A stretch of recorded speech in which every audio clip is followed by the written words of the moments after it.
chapter 25.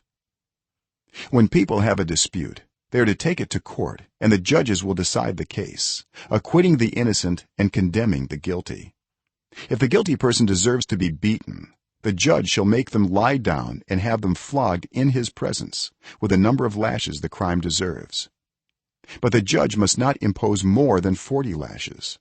If the guilty party is flogged more than that, your fellow Israelite will be degraded in your eyes. Do not muzzle an ox while it is treading out the grain. If brothers are living together and one of them dies without a son, his widow must not marry outside the family. Her husband's brother shall take her and marry her and fulfill the duty of a brother-in-law to her. The first son she bears shall carry on the name of the dead brother, so that his name will not be blotted out from Israel.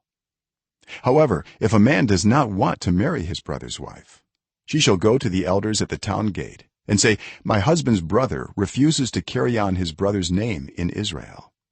He will not fulfill the duty of a brother-in-law to me. Then the elders of his town shall summon him and talk to him. If he persists in saying, I do not want to marry her, his brother's widow shall go up to him in the presence of the elders, take off one of his sandals, spit in his face, and say, this is what is done to the man who will not build up his brother's family line.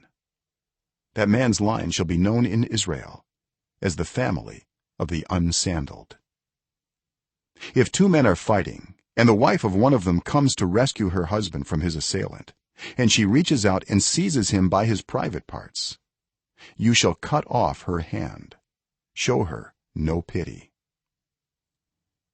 Do not have two differing weights in your bag, one heavy, one light. Do not have two differing measures in your house, one large, one small.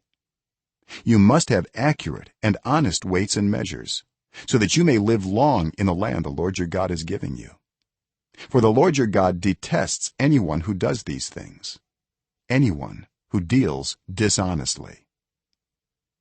Remember what the Amalekites did to you along the way when you came out of Egypt. When you were weary and worn out, they met you on your journey and attacked all who were lagging behind. They had no fear of God.